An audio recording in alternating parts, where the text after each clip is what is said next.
राधे राधे। जय श्री कृष्णा। शनिवार व्रत कथा और आरती। जय शनिदेव। इस दिन व्रत रखने वाला व्यक्ति दिन में केवल एक ही बार भोजन ग्रहण करता है। शनिदेव का व्रत शनि ग्रह के कष्टों को दूर करने में सहायक होता है। यदि राहु केतु की दृष्टि खराब चल रही हो तो यह व्रत विशेष लाभकारी सिद्ध होता है। शनिवार के दिन शनि की पूजा होती है। काला तिल, काला वस्त्र, तेल, उड़द शनि को बहुत प्रिय हैं, इसलिए इनके द्वारा शनिदेव की पूजा होती है। कहते हैं इस व्रत को श्रावण मास के शुक्ल पक्ष से आरंभ करना चाहिए। बहुत से लोग भगवान सदाशिव की प्रसन्नता के निमित्त इस व्रत को करते हैं। शनि की दशा को दूर करने के लिए यह व्रत किया जाता है। शनिवार को प्रातःकाल उठकर नित्य कर्म से निवृत्त होकर स्नान आदि करके शनिदेव का संकल्प करना चाहिए, फिर पूजा करनी चाहिए। यह पूजा यदि पीपल वृक्ष के नीचे की जाए तो बहुत उत्तम रहता है। पूजन के बाद पीपल की प्रदक्षिणा भी अवश्य करनी चाहिए। शनि स्तोत्र का पाठ भी विशेष लाभदायक सिद्ध होता है। कथा है, एक समय सूर्य, चंद्रमा, मंगल, बुध, बृहस्पति, शुक्र, शनि, राहु और केतु इन ग्रहों में आपस में झगड़ा हो गया कि हम सब में सबसे बड़ा कौन है। सब अपने आप को बड़ा कह रहे थे। जब आपस में कोई निश्चय न हो सका तो सबके सब आपस में झगड़ते हुए इंद्रदेव के पास गए और कहने लगे कि आप सब देवताओं के राजा हो, इसलिए आप हमारा न्याय करके बताओ कि हम नवों ग्रहों में सबसे बड़ा कौन है। राजा इंद्र इनका प्रश्न सुनकर घबरा गए और कहने लगे कि मुझ में यह सामर्थ्य नहीं है जो किसी को बड़ा या छोटा बतलाऊं। मैं अपने मुख से कुछ नहीं कह सकता। हाँ, एक उपाय हो सकता है। इस समय पृथ्वी पर राजा विक्रमादित्य दूसरों के दुखों का निवारण करने वाले हैं, इसलिए तुम सब मिलकर उन्हीं के पास जाओ, वहीं तुम्हारे दुखों का निवारण होगा। ऐसा वचन सुनकर सभी ग्रह देवता चलकर भूलोक में राजा विक्रमादित्य की सभा में जाकर उपस्थित हुए और अपना प्रश्न राजा के सामने रखा। राजा उनकी बात सुनकर बड़ी चिंता में पड़ गए कि मैं अपने मुख से किसको बड़ा और किसको छोटा बतलाऊं। जिसको छोटा बतलाऊंगा वही क्रोध करेगा। किंतु उनका झगड़ा निपटाने के लिए उन्होंने एक उपाय सोचा। उन्होंने सोना, चांदी, कांसा, पीतल, शीशा, रांगा, जस्ता, अब्रक और लोहा आदि 9 धातुओं के 9 आसन बनवाए। सब आसनों को क्रम से, जैसे सोना सबसे पहले और लोहा सबसे पीछे बिछाए गए। इसके पश्चात राजा ने सब ग्रहों से कहा, हे देवो, ये 9 आसन क्रम से रखे हुए हैं। जिसका आसन सबसे आगे है वह सबसे बड़ा है और जिसका आसन सबसे पीछे है वह सबसे छोटा है। शनिदेव का आसन सबसे पीछे था, इसलिए शनिदेव ने समझ लिया कि राजा ने मुझको सबसे छोटा बना दिया है। इस पर शनि को बड़ा क्रोध आया और उन्होंने कहा कि हे राजा, तू मेरे पराक्रम को नहीं जानता। सूर्य एक राशि पर 1 महीना, चंद्रमा 2.25 दिन, मंगल 1.5 महीना, बृहस्पति 13 महीना, बुध और शुक्र 1 से 1.5 महीने और राहु केतु उल्टे चलते हुए केवल 18 महीने तक एक राशि पर रहते हैं। किंतु मैं एक राशि पर 2.5 अथवा 7.5 साल तक रहता हूँ। बड़े बड़े देवताओं को भी मैंने भीषण दुख दिया है। राजन सुनो, राम जी की 7.5 आई तो उन्हें वनवास हो गया और रावण पर आई तो राम लक्ष्मण ने सेना लेकर लंका पर चढ़ाई कर दी। रावण के कुल का मैंने सर्वनाश कर दिया। इसलिए हे राजन, अब मैं तुम्हारी राशि पर आ गया हूँ, अतः अब तुम सावधान रहना। राजा कहने लगा, जो कुछ भाग्य में होगा देखा जाएगा। उसके बाद अन्य ग्रह तो प्रसन्नता के साथ चले गए, किंतु शनिदेव बड़े क्रोध के साथ वहां से गए। कुछ काल व्यतीत हो जाने पर जब राजा को 7.5 की दशा आई तो शनिदेव अश्वों का सौदागर बनकर अनेक सुंदर अश्वों के सहित राजा की राजधानी में आए। जब राजा ने सौदागर के आने का समाचार सुना तो अश्वपाल को अच्छे अच्छे अश्व खरीदने की आज्ञा दे दी। अश्वपाल ऐसी अच्छी नस्ल के अश्वों को देखकर और उनका मूल्य सुनकर चकित रह गया। उसने तुरंत ही लौटकर यह समाचार राजा को दिया कि अश्वों का मूल्य चुकाना संभव नहीं है। तब राजा स्वयं वहां पहुंच गए। उन्होंने सौदागर रूपी शनिदेव के समक्ष एक सुंदर और स्वस्थ अश्व चुना। वह जैसे ही अश्व पर चढ़े, अश्व बेकाबू हो गया और हवा में बातें करने लगा। राजा ने अश्व को साधने की बहुत कोशिश की, किंतु वह अश्व लगातार भागता रहा। अंत में वह राजा को एक बियाबान वन में पटक कर अंतर्ध्यान हो गया। यह देखकर राजा समझ गए कि शनिदेव का कार्य प्रारंभ हो गया है। इसके बाद राजा अकेला वन में भटकता फिरता रहा। बहुत देर के पश्चात राजा ने भूख और प्यास से दुखी होकर भटकते भटकते एक ग्वाले को देखा। ग्वाले ने राजा को प्यास से व्याकुल देकर पानी पिलाया। राजा की उंगली में एक अंगूठी थी। उन्होंने उसे निकालकर प्रसन्नता के साथ ग्वाले को दे दी और शहर की ओर चल दिए। राजा शहर में पहुंचकर एक सेठ की दुकान पर जाकर बैठ गए और अपने आप को उन्होंने उज्जैन का रहने वाला तथा अपना नाम बीका बतलाया। सेठ ने उनको कुलीन मनुष्य समझकर जल आदि पिलाया। भाग्यवश उस दिन सेठ की दुकान पर बिक्री बहुत अधिक हुई। तब सेठ उनको भाग्यवान पुरुष समझकर भोजन कराने के लिए अपने साथ ले गया। भोजन करते समय राजा ने आश्चर्य की बात देखी कि खूंटी पर हार लटका रहा है और वह खूंटी उस हार को निगल रही है। भोजन के पश्चात कमरे में आने पर जब सेठ को कमरे में हार न मिला तो सबने यही निश्चय किया कि सिवाय बीका के और कोई इस कमरे में आया नहीं, अतः अवश्य ही उसी ने हार को चुराया है। किंतु बीका ने हार लेने से मना कर दिया। इस पर 5-7 आदमी इकट्ठे होकर उसको कोतवाल के पास ले गए। कोतवाल ने उसको राजा के सामने उपस्थित कर दिया और कहा कि ये आदमी तो भला प्रतीत होता है, चोर मालूम नहीं होता, किंतु सेठ का कहना है कि इसके सिवाय और कोई घर में आया ही नहीं, अवश्य ही इसी ने चोरी की है। तब राजा ने आज्ञा दी कि इसके हाथ पैर काटकर चौरंगिया किया जाए। राजा की आज्ञा तुरंत पालन किया गया और बीका बने राजा विक्रमादित्य के हाथ पैर काट दिए गए। इस प्रकार कुछ काल व्यतीत होने पर एक तेली उनको अपने घर ले गया और कोलू पर उसको बिठा दिया। बीका उस पर बैठे हुए जुबान से बैल हाँकते रहे। जब शनि की दशा समाप्त हो गई तो एक रात को वर्षा ऋतु के समय वह मल्हार राग गाने लगे। तब उनका गीत सुनकर उस शहर के राजा की कन्या उस राग पर मोहित हो गई और दासी को खबर लेने को भेजा कि शहर में कौन गा रहा है। दासी सारे शहर में फिरती फिरती क्या देखती है कि तेली के घर में कोलू पर बैठा एक चौरंगिया राग गा रहा है। दासी ने महल में आकर राजकुमारी को सब वृतांत सुना दिया।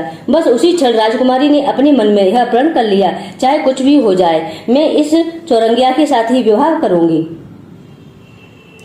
प्रातः काल होते ही जब दासी ने राजकुमारी को जगाना चाहा तो राजकुमारी अनशन व्रत लेकर पड़ी रही। तब दासी ने रानी के पास जाकर राजकुमारी के न उठने का वृतांत कहा तो रानी ने तुरंत ही वहां पर आकर राजकुमारी को जगाया और उसके दुख का कारण पूछा।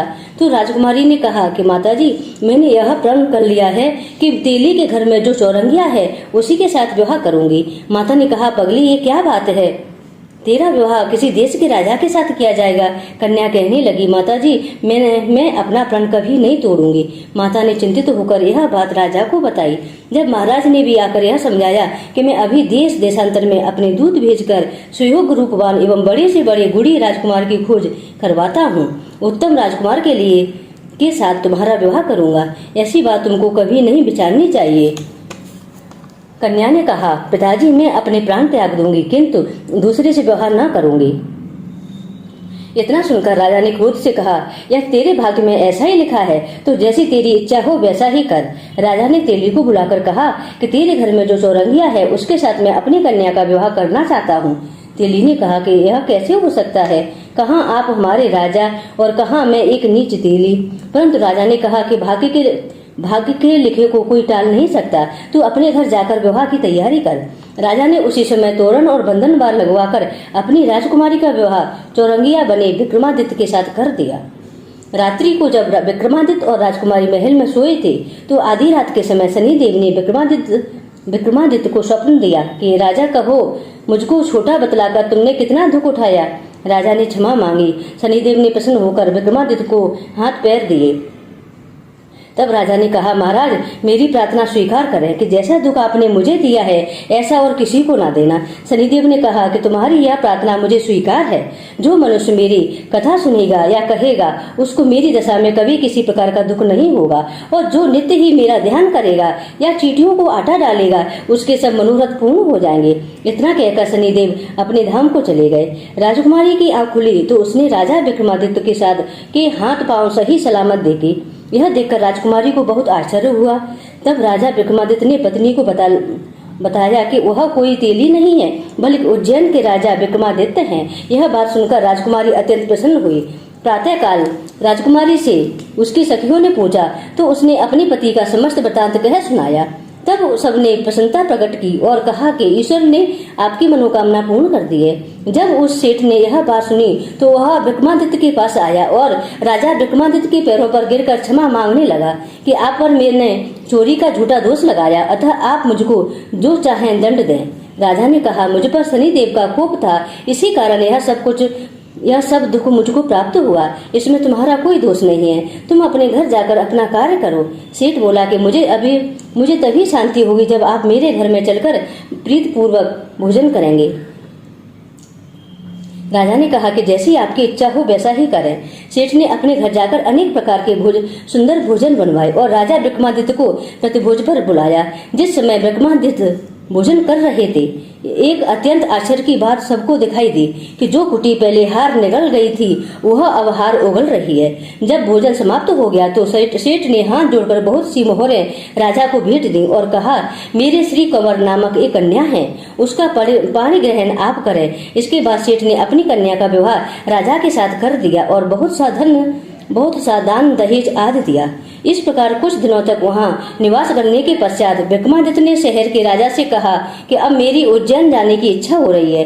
फिर कुछ दिन के बाद विदा लेकर राजकुमारी मनभावनी सेठ की कन्या श्री कंवरी तथा दोनों जगहों के दहेज में प्राप्त अनेक दास दासी रथ और पालकियों सहित विक्रमादित्य उज्जैन की तरफ चल दिए। जब वे शहर के निकट पहुंचे और पुरवासियों ने राजा के आने का समाचार सुना तो समस्त उज्जैन की प्रजा अगवानी के लिए वहां आई। तब बड़ी प्रसन्नता से राजा अपने महल में पधारे। सारे शहर में बड़ा भारी उत्सव मनाया गया और रात्रि को दीपमाला की गई। दूसरे दिन राजा ने शहर में यह सूचना कराई कि शनि देवता सब ग्रहों में सर्वोपरि हैं। मैंने उनको छोटा बतलाया, इसी से मुझको यह सब दुख प्राप्त हुआ था। इस कारण सारे शहर में सदा शनि देव की पूजा और कथा होने लगी। राजा और प्रजा अनेक प्रकार के सुख भोगते रहे। जो कोई शनि की कथा को पढ़ता है या सुनता है, शनि देव की कृपा से उसके सब दुख दूर हो जाते हैं तथा इस जन्म में वह समस्त सुखों को भोगकर अंत में मोक्ष को प्राप्त होता है। अंत में शनिवार की कथा को व्रत के दिन अवश्य पढ़नी चाहिए। बोलो शनिदेव महाराज की जय। ओम शांति, ओम शांति, ओम शांति। शनिदेव जी की आरती। जय जय श्री शनिदेव भक्तन हितकारी, जय जय शनिदेव भक्तन हितकारी।